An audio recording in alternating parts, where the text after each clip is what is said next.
Почему советское поколение так скучает по Советскому Союзу? Тому есть много причин, но я сегодня хочу поговорить о психологии колониализма.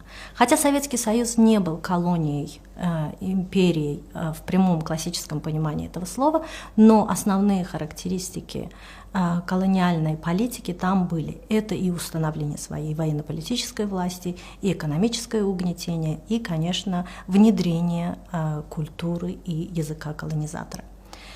Что такое психология колонизатора? Колонизатор прекрасно знает, что он идет в новые страны для того, чтобы угнетать и обогащаться за счет этой страны. Для этого, чтобы проводить массовое насилие, колонизатор придумывает разные мифы о том, что он великий народ, который идет спасать примитивных дикарей. Так поступали все колонизаторы, и французские колонизаторы, и британские, и голландские. Советский Союз к этому добавил еще и миф о братстве, миф о большом брате, миф о том, что мы несем освобождение, цивилизацию и технологический прогресс. Колонизатор включает машину пропаганды, и через какое-то время все поколение в это искренне верит. Мы идем спасать людей, помогать, обогащать, развивать. Что происходит с колонизируемым? Колонизированный в начале, когда приходит колонизатор, чувствует себя угнетенным, он испытывает ненависть, он испытывает агрессию, но высказывать агрессию очень опасно, потому что колонизатор всегда устанавливает свою власть через насилие. И колонизированный после нескольких попыток понимает всю свою беспомощность, и у него развивается выученная беспомощность. Что же происходит с агрессией и ненавистью, которая накапливается? Он ее трансформирует. Он ее трансформирует в восхищение. И он начинает постепенно действительно верить в этот миф, что эти люди принесли мне освобождение, дали мне культуру, дали мне науку, дали мне цивилизацию. Здесь важно понимать, что у колонизатора никогда нет цели развивать колонизированные страны. Все, что он хочет, это обогащаться, выкачивать материальные и человеческие ресурсы. Для этого он использует два основных путя. Во-первых, колонизировать территорию и установить там свою власть, и во-вторых, колонизировать мозг местного населения. Каким путем он это делает? Он лишает местное население собственной идентичности. Самый простой путь колонизировать разум – это лишить человека его языка, потому что язык – это основа коммуникации. Язык – это то, как мы строим свое мировоззрение. Язык – это то, как мы общаемся со своими близкими, со своими предками. Когда у человека отбирается язык, он теряет связь поколений. Это как дерево, у которого отрезать корни. Малейший ветер его снесет. Человек, у которого отобрали культуру, идентификацию и язык, становится никем и ничьим. Его можно послать на любую войну, на любые тяжелые стройки. Ему незачем будет сопротивляться. Он лишен своей идентичности. Самый главный миф, который приносит с собой колонизатор, это миф о величии своем. И здесь всегда есть обратная сторона. Если эта культура великая, значит другая примитивная. Да? И сегодня, когда люди говорят о своем народе, о своем языке, как о неразвитом, как о примитивном, о своем языке говорят, что он слабый, он небогатый, это результат многолетней пропаганды. Это когда люди смотрят на себя глазами колонизатора.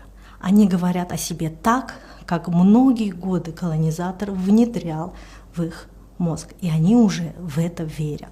Что мы можем с этим делать? Во-первых, понимать, что это миф. Ни одна культура не может быть более великой, чем другая культура. Каждая культура для своего народа великая. Она может не нравиться кому-то другому, она может быть непонятной, она может казаться другой, но для каждого человека своя культура аутентична, уникальна и великая. Когда нам говорят, что колонизатор дал нам доступ к своей великой культуре, да, отлично, он нам дал доступ к русской культуре. Мы знаем и читаем, и любим Достоевского, Толстого, слушаем Чайковского. Но какой ценой? Да? Зато мы не знаем свою культуру, зато мы не знаем свой язык, зато уничтожалась наша культура, уничтожались наши поэты и писатели.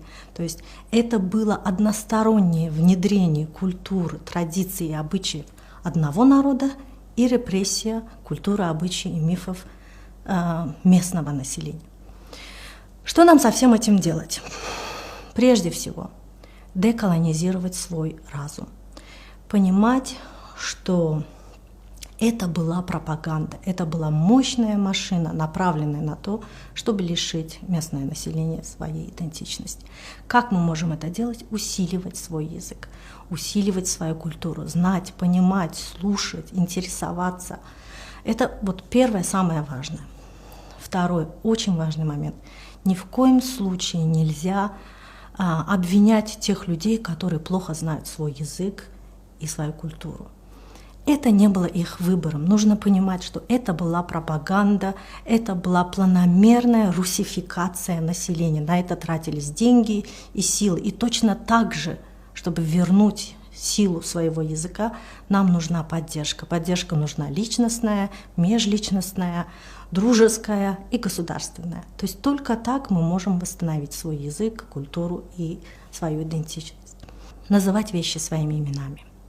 То есть не великий могучий Советский Союз, а колонизатор, опрессор, а экономические и экологические катастрофы, голодомор, разрушенные жизни наших предков. Нужно непременно, всякое восстановление начинается с того, что мы называем вещи своими именами. И понимать, что если вам не нравится свой соотечественник, просто спросите себя, возможно, вы все еще смотрите на себя глазами колонизатора. Внутреннее интернализированное угнетение – это когда колонизатора уже нет, а мы все еще относимся к себе как недостаточно развитому, как примитивному, тому, кому нужен кто-то могучий и великий, кто придет, спасет и научит. Нужно поддерживать и с любовью и пониманием относиться к своим соотечественникам и развивать свою культуру, знать ее, любить ее и рассказывать о ней. Вот и все.